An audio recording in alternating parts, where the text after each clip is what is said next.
रैदास जी उनकी सेवा करने लगे और इतने भाव से सेवा करते थे, इतने प्रेम से सेवा करते थे। रैदास जी का नियम था वो विचरण करते रहते थे, कभी किसी तीर्थ में, कभी किसी तीर्थ में। पर जब से ठाकुर जी आ गए ना, तो रैदास जी का तीर्थों में आना जाना बंद हो गया। क्यों? विचार करते हैं कि भाई ठाकुर जी को संग लिए कहां जाऊं, इनके भोजन की व्यवस्था नहीं हो पाती, इनके लिए सुंदर व्यवस्था हो, भोजन आदि की सब व्यवस्था हो तो लेके जाऊं। लेकिन कुटिया में रहते हैं तो सब व्यवस्था हो जाती है, तो कहीं आना जाना रैदास जी ने बंद कर दिया। लेकिन उनको याद बहुत आती थी तीर्थों की, बद्रीनाथ, केदारनाथ, गंगोत्री, यमुनोत्री, वृंदावन, द्वारिका, नासिक आदि तीर्थों की बड़ी याद आती थी। तो श्री रैदास जी ने क्या युक्ति अपनाई, इतना सुंदर भाव, अपनी ही कुटिया के हर कोने को अलग अलग तीर्थों का नाम दे दिया। अपनी कुटिया के एक कोने को नाम दे दिया, ये कौन सा, ये द्वारिका है, दूसरे कोने ये बद्रीनाथ है, ये वृंदावन है, ये अयोध्या जी हैं, ये त्र्यंबकेश्वर हैं, आदि आदि ऐसे नाम दे देते थे किनारों को। और ठाकुर जी को सजाते धजाते, और ठाकुर जी आज कहां चलोगे बताओ, घुमा के लाऊं आपको।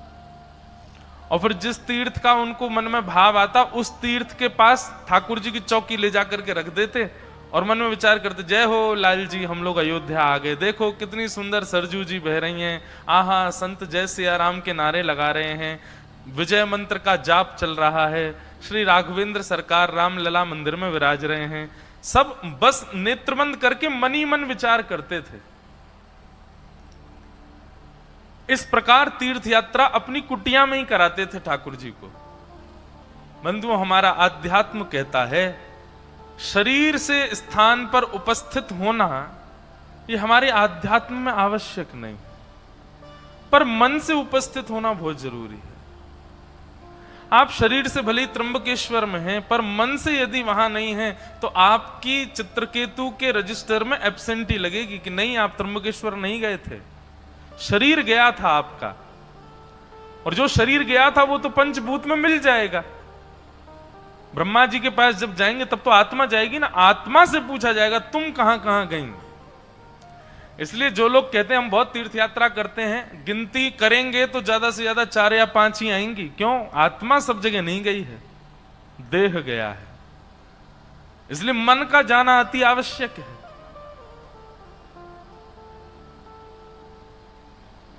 तो श्री रैदास जी मन से विचार कर लेते थे।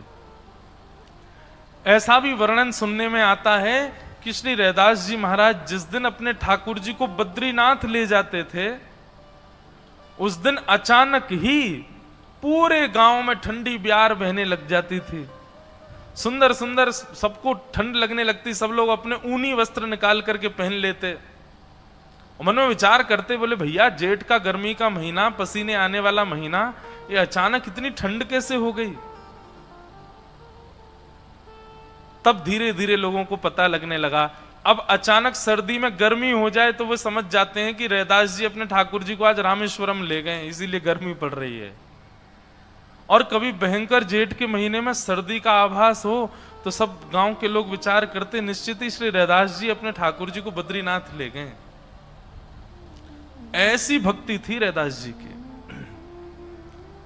पर एक समय आया, बंधुओं, आप भक्ति मार्ग में आ गए, ठाकुर जी की सेवा में आ गए, और ठाकुर जी ने कोई बहुत कड़ी परीक्षा ना ली हो तो समझो अभी आपने सेवा करी नहीं है ठाकुर जी की। एक समय ऐसा आएगा, इतनी भयानक परीक्षा ठाकुर जी लेंगे। बस वैष्णव को एक चीज चाहिए, हर स्थिति में अपने आप को सौम्य बनाए। श्री रैदास जी के ऊपर बहुत बड़ा संकट आया, क्योंकि रैदास जी एक ऊंचे कुल खानदान के नहीं थे, एक ऊंची जाति के नहीं थे।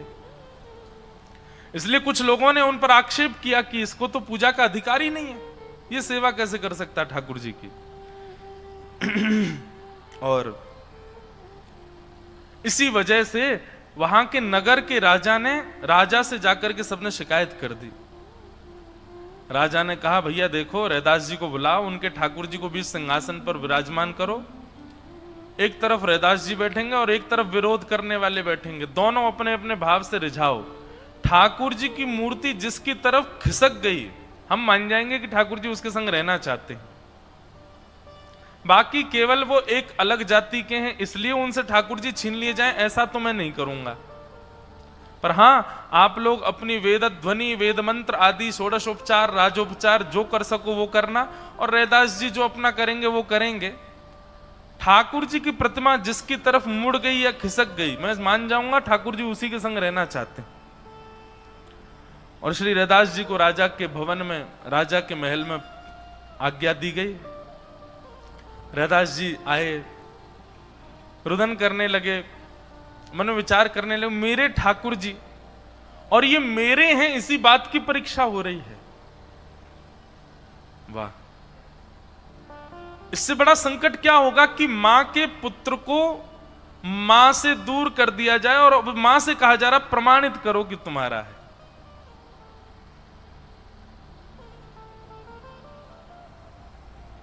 बहुत कष्ट में थे श्री रैदास जी।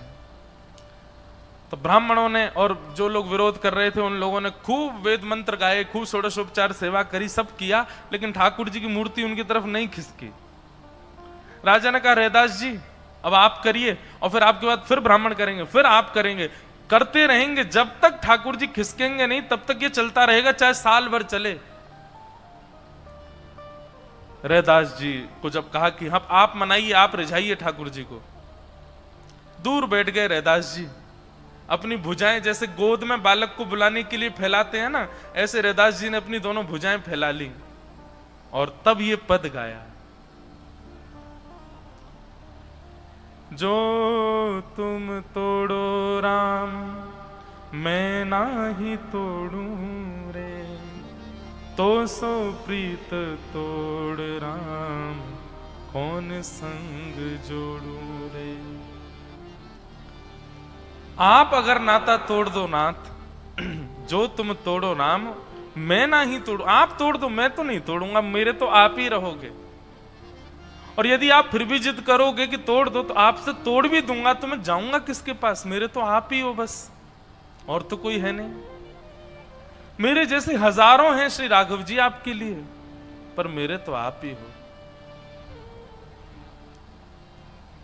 आठों याम एक ही आशा, मन क्रम वचन कहे रैदासा। मेरे तो केवल उठते ही आप हो, सो जाऊं तो स्वप्न में आप हो, नहा कर आऊं तो दिखते आप हो, तिलक लगाता हूं तो आपको रिझाने के लिए, भोजन पाता हूं तो केवल इसलिए कि इतना बल आ जाए कि आपको उठा के कहीं ले जा सकूं। मेरे तो सर्वस्व आप हो नाथ। मन क्रम वचन कहे रैदासा, मन क्रम वचन हर स्थिति से मेरे केवल आप हो। आपको हजारों हैं मेरे जैसे, पर मेरे तो आप ही हो ना नाथ, इसलिए दया करो मेरे ऊपर। और रैदास जी दोनों भुजाएं उठा करके गा रहे थे, ऐसी गोद दे करके कि आ जाओ ठाकुर जी गोद में। नेत्रों से आंसू बह रहे हैं, रैदास जी गा रहे हैं। और रैदास जी के गाते गाते मूर्ति खिसकने की बात थी, पर देखते ही देखते राजा की सभा में मूर्ति चल करके आई और रैदास जी से आकर के लिपट गई। ठाकुर जी आके गोद में बैठ गए। और यह दृश्य देख करके राजा के नेत्र सजल हो गए। वहां खड़े जितने भी विरोधी थे वो सबके नेत्र सजल हो गए। ठाकुर जी ऐसे आलिंगन से आकर के लग गए, इतना कसकर के आलिंगन किया कि मानो रैदास जी में ही विलीन हो जाएंगे क्या। रैदास जी तो मूर्छा आ गई, रैदास जी को विश्वास ही नहीं हुआ, मेरे ठाकुर जी चल के मेरे पास आ गए, इतने आनंद में भर गए। ऐसे श्री रैदास जी महाराज, जो तुम तोड़ो नाथ मैं नाही तोड़ू रे, तो सो प्रीत तोड़ कौन संग, ऐसा कहते हैं चरित्र में आता है। श्री मीराबाई ने इन्हीं को अपना गुरु माना और इन्हीं के भावों पर चलकर के श्री ठाकुर जी को प्राप्त किया। तो संसार से आशा क्या रखनी है, आशा केवल ठाकुर जी से रखो। ठाकुर जी का एक स्वभाव है बंधुओं, उनसे जो आशा करता है ना, उस आशा का कभी वो अपमान नहीं करते। बस आशा संसारी ना हो। आशा जब संसार युक्त होती है तब ठाकुर जी को बहुत क्षोभ होता है। भगवान को लगता है कि मैं कोई इनको देने वाली वस्तु, दानवीर वस्तु लगता हूं, इसीलिए संसार मांगते रहते हैं। ठाकुर जी से आशा उन्हीं की करो, उन्हीं के प्रेम की करो, उन्हीं की भक्ति की करो। तो मैंने पिंगला से क्या सीखा? मैंने पिंगला से सीखा कि किसी से आशा मत करो, और विशेष रूप से तो संसार भाव जिनके अंदर हो उनसे आशा मत करो। और दूसरा मैंने पिंगला से क्या सीखा? जिस प्रकार संसार की वस्तु के लिए हम उत्कंठित होते हैं, संसार की वस्तु की प्राप्ति के लिए हम लोग विचलित हो जाते हैं, उत्कंठित होते हैं। वर्षों बाद प्रियतम आ रहा है घर लौट करके, तो पत्नी इतनी खुशी में व्याकुल हो जाती है, भोजन नहीं करेगी और बार बार आनंदित हो जाएगी, मेरे प्रियतम आ रहे हैं। बहुत वर्षों बाद या बहुत महीनों बाद पिता घर लौट करके आवे। अब वर्ष महीने के सब लोग तो नहीं सहते होंगे, कुछ कैटेगरी के लोग ही हैं जिनको ये जीवन में देखना पड़ता है कि उनके पिता बहुत दिनों में आते हैं। जैसे हमने भी महाराज जी बचपन में बहुत अनुभव किया।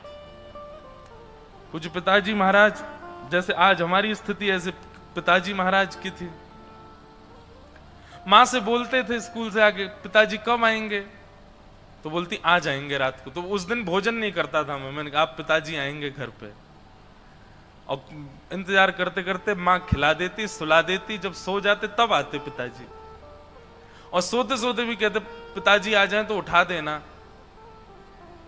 लेकिन अब गहरी नींद में बालक सो जाए कौन उठाता है? और पिताजी रात्रि में तब आते जब हम सो जाते, और सवेरे उठ के स्कूल जाने का समय होता, हमारे उठने से पहले पिताजी दूसरी कथा को निकल जाते। कितनी बार ऐसा होता, खूब रोते थे। तो जब पता चलता कि पिताजी आ रहे हैं, बड़े उत्कंठित होते, बड़े व्याकुल होते, बड़े एक्साइटेड हो जाते। तो इसका मतलब क्या है? मैंने पिंगला से सीखा, उत्सुकता जैसे संसार की वस्तु के प्रति है, इतनी ही उत्सुकता श्री ठाकुर जी से मिलने की हो जाए ना।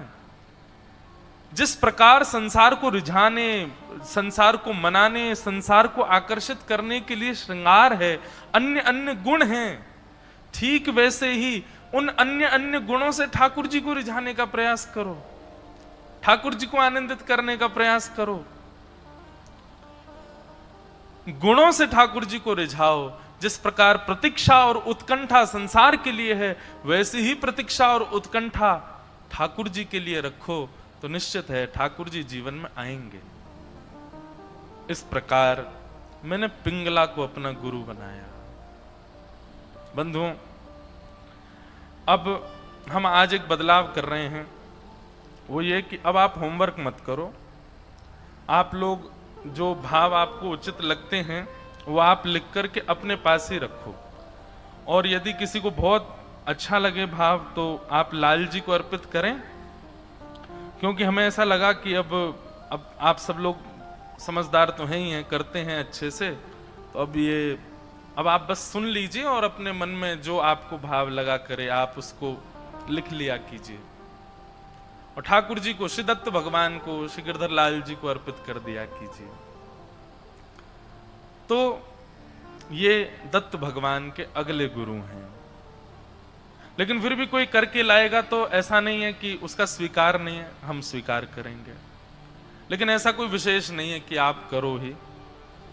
अच्छा है कि आप अपने मनस्थ में और अपने पास कोई हो स्थान, वहां आप लिख करके इसको पूर्ण कर सकते हो। तो श्री दत्त भगवान के इन गुरु को हम प्रणाम करते हैं। अवधूत चिंतन श्री गुरुदेव दत्त, ऐसे दत्त भगवान के इन गुरु को हम प्रणाम करते हैं। आज कपिल विभूति संवाद भी आज पूर्ण करेंगे ताकि अन्य प्रसंगों में भी प्रवेश किया जा सके। विस्तार करने को आ जाएं तो महाराज जी पूरा, अब बाकी के 15 दिन पूरे कपिल विभूति संवाद में निकल जाएंगे, लेकिन आज विचार किया है कि आज इसे भी पूर्ण करें। तो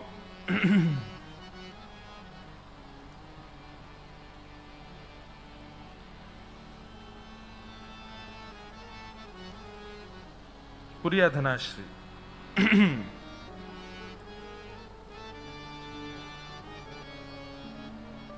देवभूति माता ने प्रश्न किया कि भगवान, सांख्य माने ज्ञान और ज्ञान का मूल है भक्ति, मुझे भक्ति के बारे में बताओ। तो भगवान कपिल ने भक्ति के विषय में कल प्रवचन किया था देवभूति माता को, हम आप सब लोग सुन रहे थे। अब देवभूति माता अगला प्रश्न कर रही है। देवभूति माता पहले तो इतनी आनंदित हो गई, इतनी ज्यादा। अच्छा, एक बात और बताऊं मैं आपको, देवभूति माता ने एक साथ ही प्रश्न किया था, लेकिन जब भगवान ने भक्ति का रूप बताया तो देवभूति माता बोली, अब वो दूसरा प्रश्न जो है मेरा, उसके बारे में आप मत बताइए, मुझे तो यही बताइए। भगवान बोले, नहीं मैया, वो जानना भी आपके लिए जरूरी है। दूसरा प्रश्न देवभूति माता ने क्या किया, ये ध्यान से सुनो। भगवान देवभूति माता कह रही हैं कि कालस्य स्वर रूपस्य परेशान च परस्यते स्वरूपं वत कुर्वन्ति यद्देतो कुशलम जनाः। देवभूति माता प्रश्न करते हुए कह रही हैं, भगवान मैंने सुना है आपका एक रूप और है। भगवान बोले, कौन सा? बोले, काल। काल नाम सुनते ही कपिल भगवान मुस्कुराने लगे। बोले, मैं जानना चाहती हूं आपका काल रूप कैसा है। मैंने सुना है ये संसार के जितने भी लोग हैं ये उसी से भयभीत होकर के कर्म कर रहे हैं, उसी काल से सब भयभीत होते हैं, उसी काल से भयभीत होकर के देवता कर्म करते हैं, उसी काल के भय के कारण ही पूरी सृष्टि चल रही है। कृपा करके मुझे अपने उस काल रूप के विषय में बताओ। तो देवभूति माता ने भक्ति का प्रश्न और ये काल रूप का प्रश्न एक साथ ही किया था। पहले मैया ने कहा कि अपनी भक्ति का स्वरूप बताओ, और फिर मैया ने अगला प्रश्न किया, अपना काल रूप भी बताओ। तो भगवान ने जब भक्ति का स्वरूप बता दिया ना, तो देवभूति माता बोली, अब काल रूप मत बताओ। भगवान कपिल बोले, नहीं मां, ये सुनना आवश्यक है। मेरे करुणावंत रूप को तो सबने देखा है, मेरे प्रेमवंत रूप को तो सबने देखा है, मेरे चंचल स्वरूप का दर्शन और अवलोकन और आकर्षण तो सबका हुआ है, पर मेरा एक ऐसा रूप भी है मां जो वास्तविक है और उसके बारे में संज्ञान सबको होना चाहिए, और वो रूप मेरा है काल। कालोस्मि, मैं काल हूं। और भगवान अपने काल रूप का यहां पर वर्णन करते हैं। ये काल रूप कैसा है ठाकुर जी का? भगवान कह रहे हैं यद्भयाद्वातिवातोऽयं सूर्यस्तपति यद्भयात् यद्भयाद्वर्षते देवो भगणो भाति यद्भयात्। भगवान कह रहे हैं, जिसके भय के कारण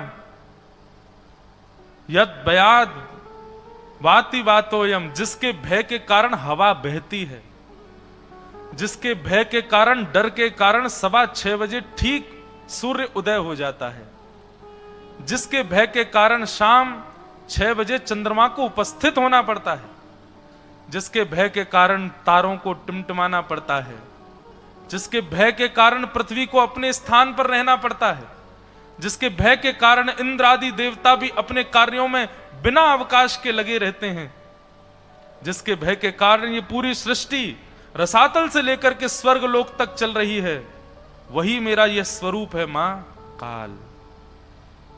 क्योंकि ये काल, इसका दूसरा नाम क्या है? भगवान का एक नाम क्या है? सारंग पाणी। भगवान का एक नाम क्या है? सुदर्शन पाणी। भगवान का एक नाम क्या है? चक्र पाणी। और भगवान के काल रूप का नाम है दंड पाणी। मैया, ये मेरा दंड पाणी स्वरूप है। देवभूति माता थोड़ी भयभीत हो गई। बोले मां भयभीत मत हो, पर इस विषय को सुनिए जरूर। इतना भयावह वर्णन किया ठाकुर जी ने अपने काल रूप का कि महाराज जी पढ़ने के बाद मुझको लाल जी को देखने जाना पड़ा कि आप ऐसे तो नहीं हो। लेकिन भगवान वास्तव में ये रूप ठाकुर जी का बड़ा भयावह है। कि गुणाभिमानिनो देवा सर्गा द्विषस्य भयात् वर्तन्ते नुयुगम येषाम् वश तच्चराचरम्।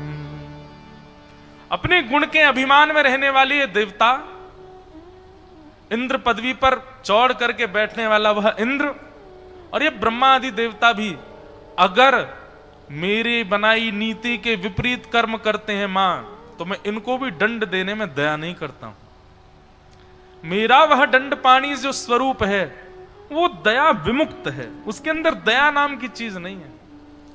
जिस प्रकार भगवान का वर्तमान स्वरूप जिसका हम आराधन करते हैं, श्री दत्तात्रेय भगवान हैं, हमारे वृंदावन बिहारी लाल हैं, ये बड़े करुणा में, बड़ा दया में स्वरूप है, तो इसका बिल्कुल विपरीत स्वरूप है दंडपाणी भगवान का। और भगवान यह कहते हैं मैया,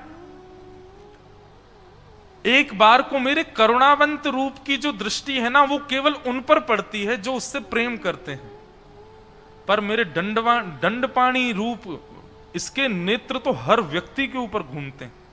ये हर व्यक्ति का दृष्टिकोण देख के समझ के चलते हैं मां। कोई नहीं बच पाता मेरे दंडपाणी स्वरूप से, ऐसा ये स्वरूप है।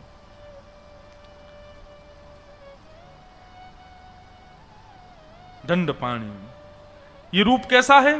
बोले अनंत है, इसका कोई अंत नहीं है। जैसे मेरे उस रूप का कोई अंत नहीं है, ऐसे काल रूप का भी कोई अंत नहीं है। और कैसा है आपका ये रूप? बोले अंत कर, इसका काम ही है अंत करना। और ये कैसा रूप है आपका? बोले अनादि, यह भी अनादि काल से है मैया। मतलब इसमें उसमें कोई अंतर नहीं है, बस वो प्रेम पक्ष ध्यान रखता है और ये दंड पक्ष ध्यान रखता है।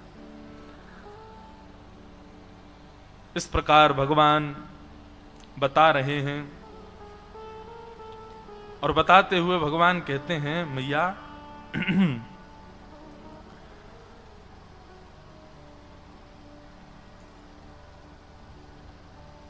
मेरा जो ये काल रूप है, देवभूति मैया ने कहा कि ये जो काल रूप है आपका, जिस प्रकार आपके प्रेम रूप के साथ में जय विजय पार्षद रहते हैं, आपके प्रेम स्वरूप नारायण के साथ लक्ष्मी रहती है, जिस प्रकार आपके उस भाव स्वरूप के साथ में शेषनाग रहते हैं, आदि आदि पार्षद नारद आदि सब गंधर्व देवता जन सब रहते हैं आपके उस रूप के साथ, आपके काल रूप के साथ कौन रहता है? भगवान कपिल कहते हैं मैया भयभीत भी होती जा रही हो, पूछती भी जा रही हो। बोले नहीं नहीं भगवान बताइए ना, आपके इस काल रूप के साथ कौन कौन रहता है? तब भगवान बड़ा विचित्र उत्तर देते हैं। क्या कहते हैं? कि न चास्य कश्चित दयितो न द्वेषी, न चास्य कश्चित दयितो न देश्यो, देश्यो न च बांधव, अविशत्य प्रमत्तो सौ प्रमत्त जन्म तकृत। भगवान कह रहे हैं मेरे इस काल रूप की कोई पत्नी नहीं है, मेरे इस काल रूप के कोई बच्चे नहीं हैं, मेरे इस काल रूप के कोई पार्षद नहीं है, मेरे इस काल रूप का कोई मित्र नहीं है, मेरे इस काल रूप का कोई द्वेषी नहीं है, मेरे इस काल रूप का कोई प्रेमी नहीं है। मैं अपने काल रूप में अकेला रहता हूं। क्यों? क्योंकि मेरे उस रूप से सब भयभीत रहते हैं, कोई मेरे समीप नहीं आता है। वो मेरा एकांतिक रूप है मां, उसके साथ कोई नहीं रहता, वो अकेला ही रहता है, केवल विचरण करता रहता है।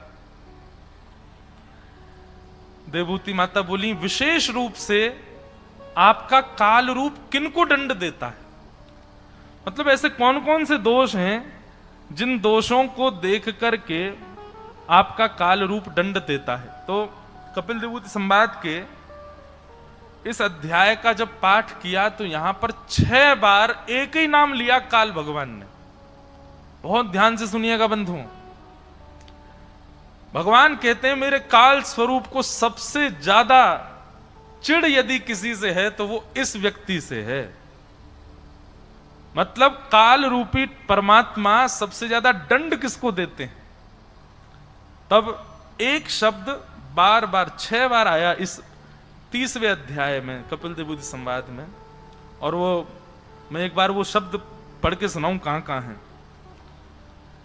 ग्रहेषु कूट धर्मेषु, कूट धर्मेषु मतलब हम दो, हमारे दो, मैं और मेरा, इस भाव में जो रहता है, इससे सबसे ज्यादा चिढ़ लगती है काल भगवान को। एक बार आया, दूसरी बार फिर क्या आया? एवं कुटुंब भरणो, जो केवल अपने कुटुंब को भरने में लगा रहता है, मैं, मेरा, मेरे बच्चे, मेरा परिवार, मेरे बालक, मेरे मेरे मेरे मेरे मेरे उनको ही भरने में लगा रहता है। फिर आया कुटुंब भरणा कल्पो, जो केवल और केवल अपने घर को भरने में लगा रहता है। 3 हो गए। फिर उसके बाद फिर भगवान कहां कहते हैं, मैंने पूरा चिन्हित किया उसको, एवं कुटुंब विभ्राण, फिर से जो कुटुंब भरना चाहता है, भुंक्ते कुटुंब पोषस्य। हर 3-4 श्लोक के बाद भगवान कपिल कहते हैं, मैया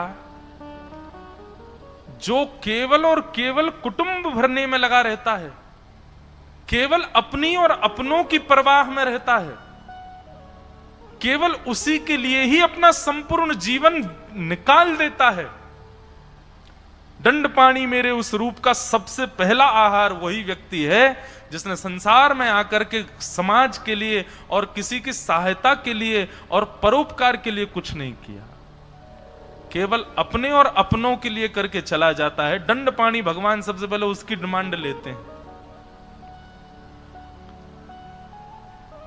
सबसे ज्यादा अप्रिय श्री दंडपाणी भगवान को यदि कोई है तो ऐसा व्यक्ति जो केवल और केवल अपने बारे में विचार करता है और किसी के बारे में कोई भाव नहीं रखता है। येषां न विद्या न तपो न दानम ज्ञानम न शीलम न गुणो न धर्मः ते मर्त्यलोके भुवि भारभूताः मनुष्य रूपेण मृगश्चरन्ति।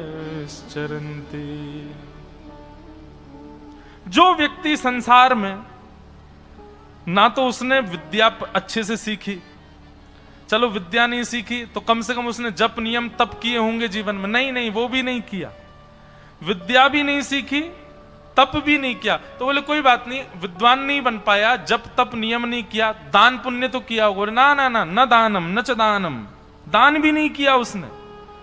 बोले कोई बात नहीं, विद्या ग्रहण नहीं की, जप तप नहीं किया, दान नहीं किया, तो कम से कम सत्संग आदि में जाकर के ज्ञान तो अर्जित किया होगा। बोले ज्ञानम न, ज्ञान भी नहीं लिया उसने, कभी सत्संग आदि कथा भी श्रवण नहीं करी, कभी जीवन में विवेक को लाने का प्रयास नहीं किया। बोले अच्छा कोई बात नहीं, विद्या नहीं ली, दान पुण्य नहीं किया, तप नहीं किया, ज्ञान नहीं लिया, कम से कम उसका व्यवहार ऐसा होगा जो सबको अच्छा लगता होगा।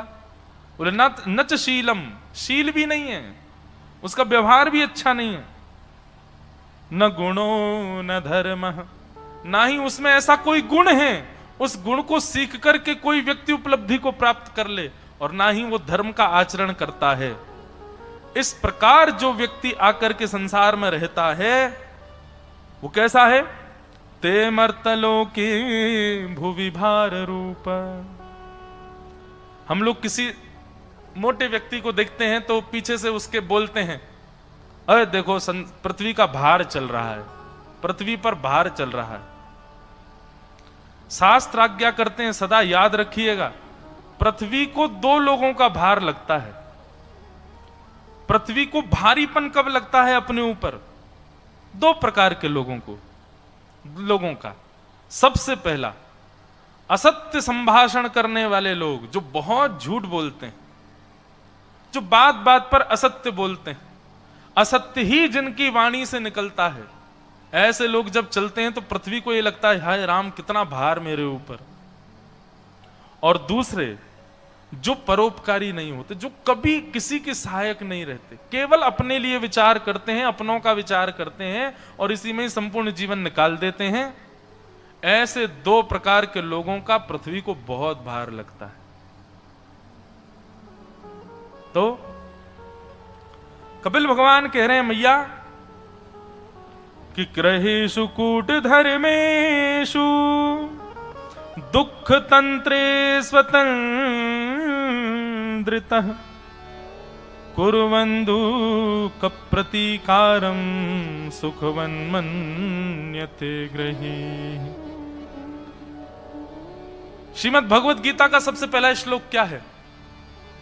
धर्म क्षेत्रे कुरुक्षेत्रे समवेतायुत्सव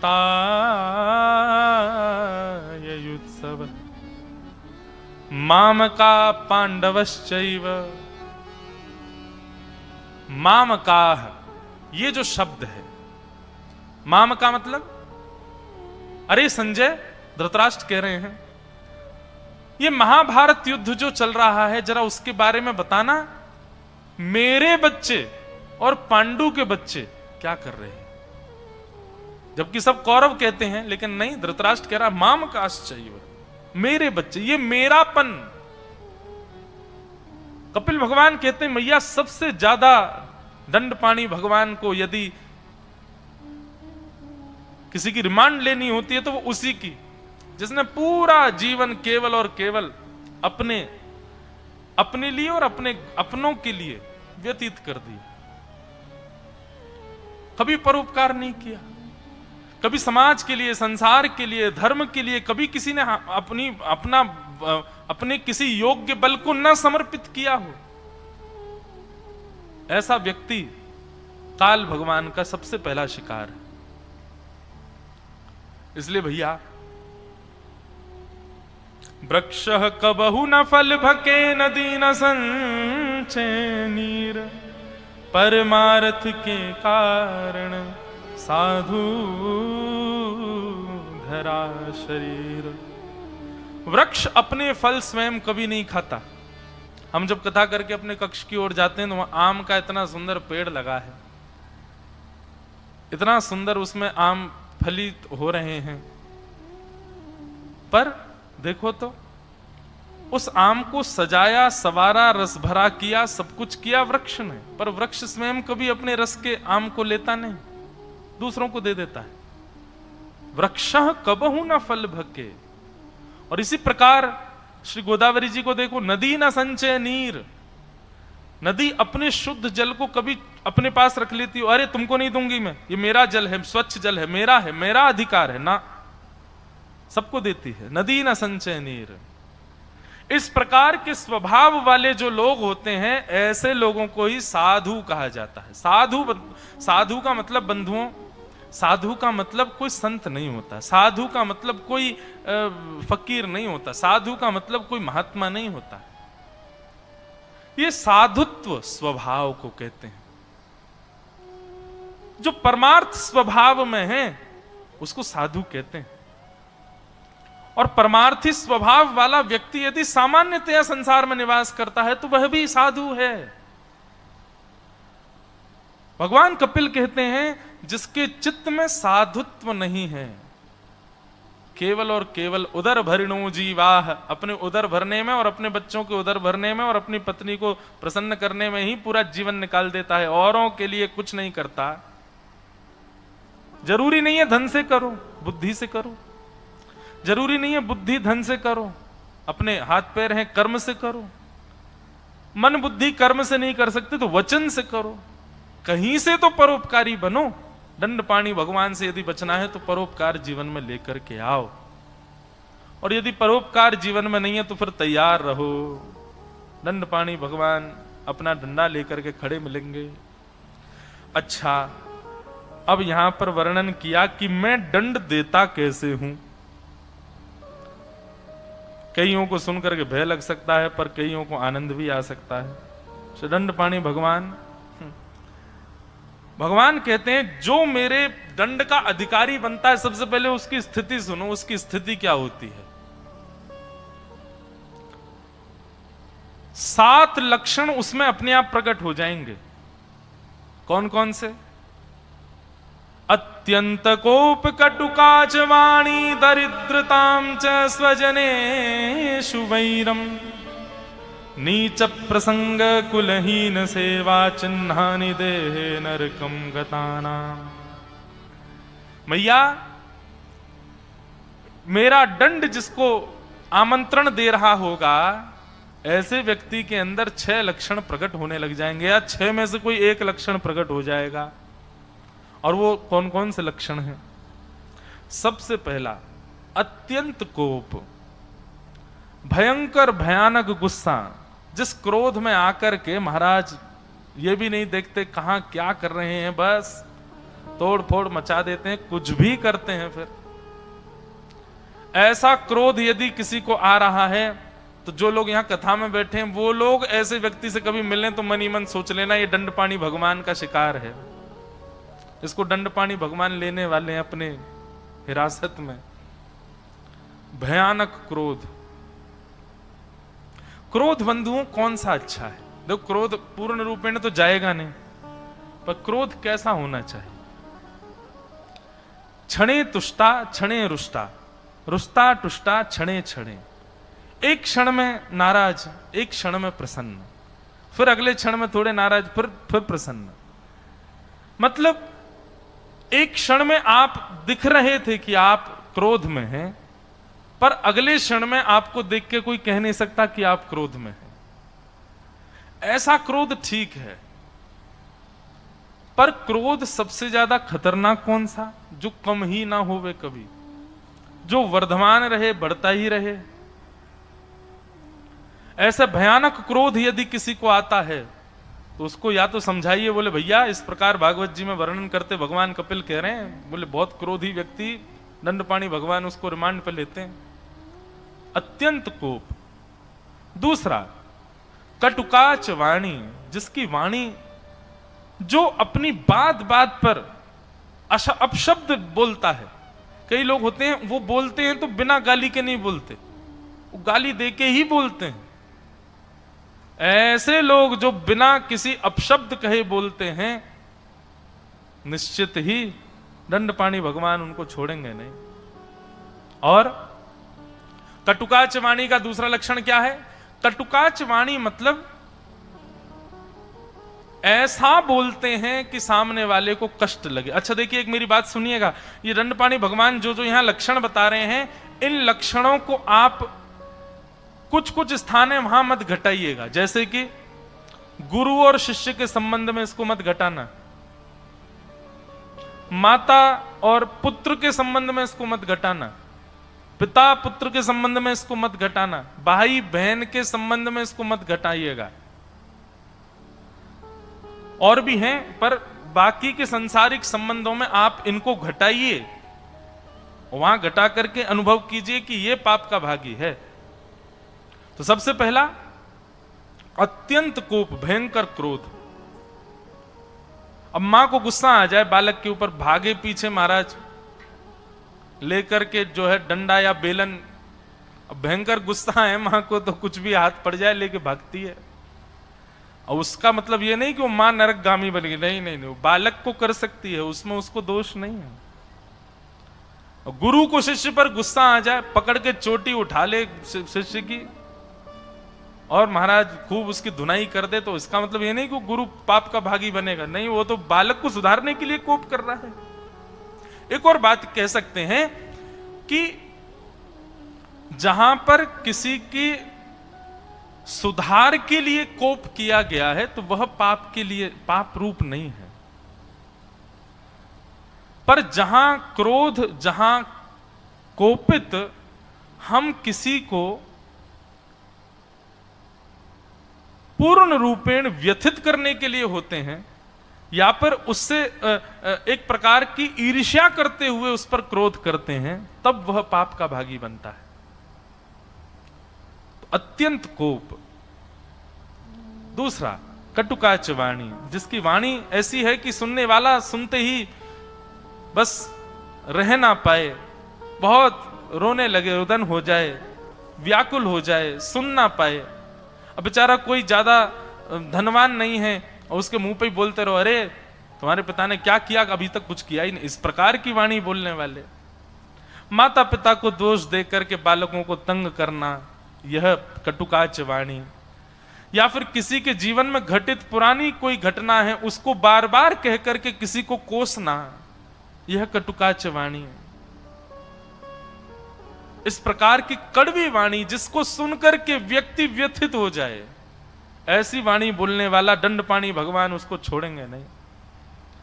अत्यंत कोप कटुकाच वाणी दरिद्रताम च, जो व्यक्ति दरिद्र है, दरिद्र मतलब असंतोषी है, संतुष्ट नहीं रहता है, अपने जितना मिला है उतने में असंतुष्ट है,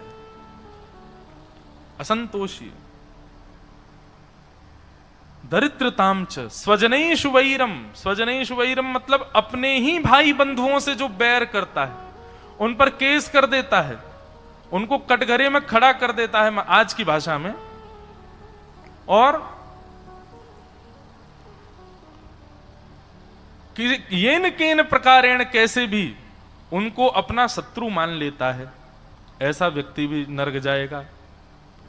और दंडपाणी भगवान, अच्छा एक बात बताएं, नरक में यमराज आदि ये सब भी जो हैं ये दंडपाणी भगवान की सेवक हैं, पर यह भी दंडपाणी भगवान से डरते हैं, क्योंकि यमराज को भी, जो सबको यम यातना देता है, उसको भी यातना देने का अधिकार दंडपाणी भगवान को है।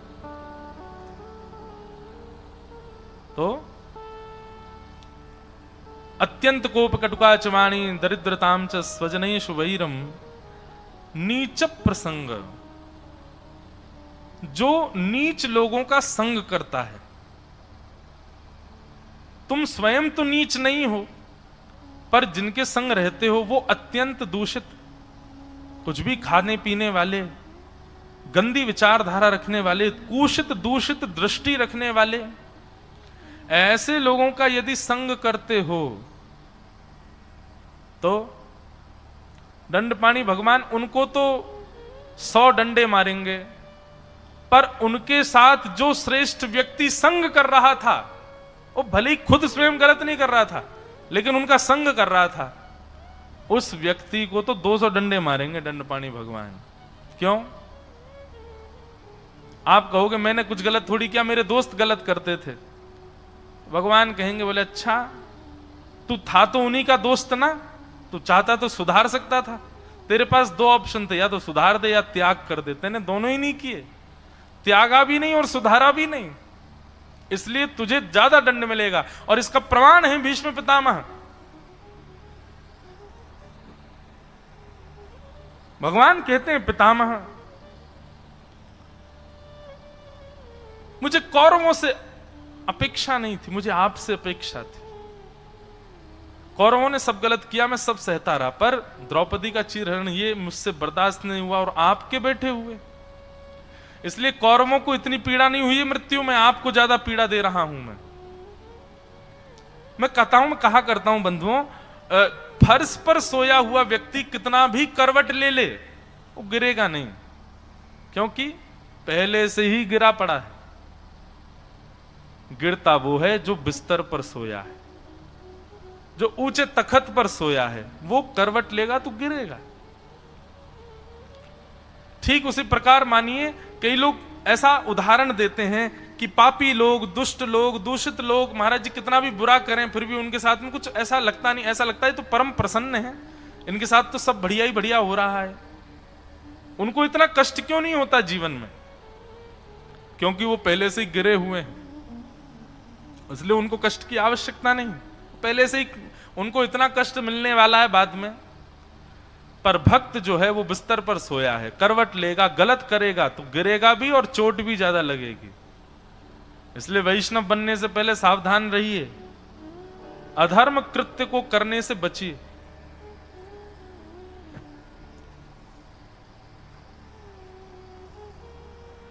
कल शाम को जब मैं बैठा था तो कुछ लोग आए, उनमें से एक बहन आई, आकर के बोली कि महाराज जी अगर कोई व्यक्ति ठाकुर जी से बहुत प्रेम करता है और प्रेम करने के साथ साथ वो मदिरा पान भी करता है, गलत गलत कुछ काम भी करता, पर ठाकुर जी से बहुत प्रेम करता है, ऐसे व्यक्ति की कौन सी गति होगी बताओ? भैया इस संदर्भ में तो एक ही बात है, आपको जो अप्रिय लगता है, जैसे आपको प्रिय नहीं कि कोई आपसे झूठ बोले, आपको प्रिय नहीं कि आपके साथ कोई गलत व्यवहार करे, और ऐसे व्यवहार और स्वभाव से युक्त व्यक्ति आपके सामने आ जाए और कहे मैं तो आपसे प्रेम करता हूं, तो आप स्वयं अस्वीकार कर दोगे उसको? बोले केवल प्रेम करते हो, पर मुझे जो बहुत अप्रिय है वो सारे लक्षण तो तुम में हैं। ठीक उसी प्रकार बंधु ठाकुर जी, इसमें एक पक्ष यह कह सकते हैं ठाकुर जी की इच्छा हो गई तो ठाकुर जी स्वीकार करेंगे, पर 99.9% तो पूर्ण रूपेण अस्वीकार है, अस्वीकृति है। क्योंकि स्पष्ट रूप से द्यूतम पानम स्त्रियः सूना यत्रा धर्मश्चतुर्विधः, जुआ खेलने वाले, मद्य और भक्ष सेवन करने वाले, द्यूतम पानम स्त्रिय पर स्त्री और पर पुरुष का संग करने वाले, और विवाद और कलेश और लड़ाई झगड़ा मारकाट में बढ़ चढ़ करके हिस्सा लेने वाले, इस प्रकार के लोग तो भगवान को कभी स्वीकार कर ही नहीं सकते, भगवान कभी उनको स्वीकार नहीं करते। इसको तामसी भक्ति कहते हैं और ये मनमानी भक्ति है। मैं तो उन लोगों का भी कहता हूं कथा में, जो लोग बलि के नाम पर निर्दोष जीवों को ले जाकर के कहते हैं कि शायद ठाकुर जी से, नहीं, कभी नहीं हो सकता। कुपुत्रो जायेत क्वचिदपि कुमाता न भवति, पुत्र कुपुत्र हो सकता है, मां कभी कुमाता नहीं हो सकती। उस मां के सामने एक निर्दोष जीव को मार दोगे, उसको प्रसन्न कभी प्रसन्न नहीं हो सकती। ये सब हमने अपनी मनमानी बना रखी हैं चीजें।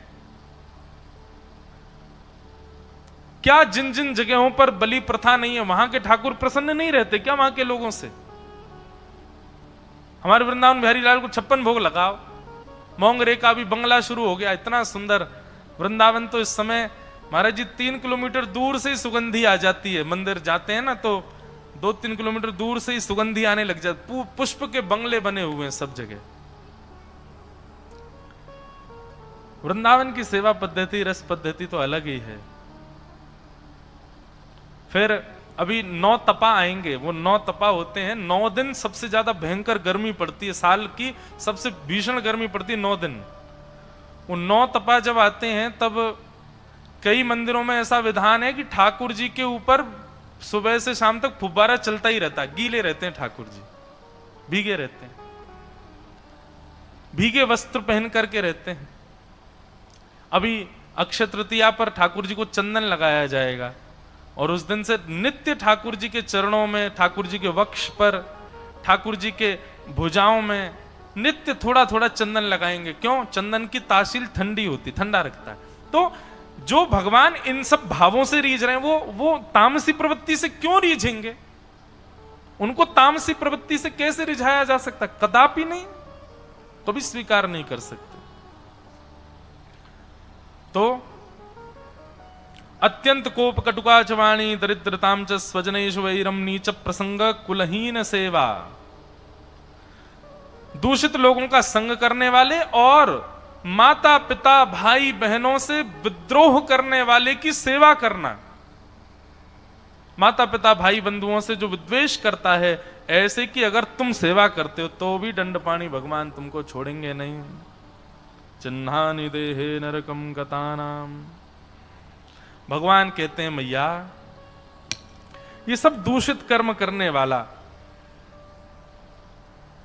ये सब दंडपाणी भगवान के, जिस प्रकार प्रेमी मेरे उस प्रेम स्वरूप को प्राप्त करते हैं, ऐसे ही ये सारे दुष्ट मेरे दंडपाणी स्वरूप को प्राप्त करते हैं।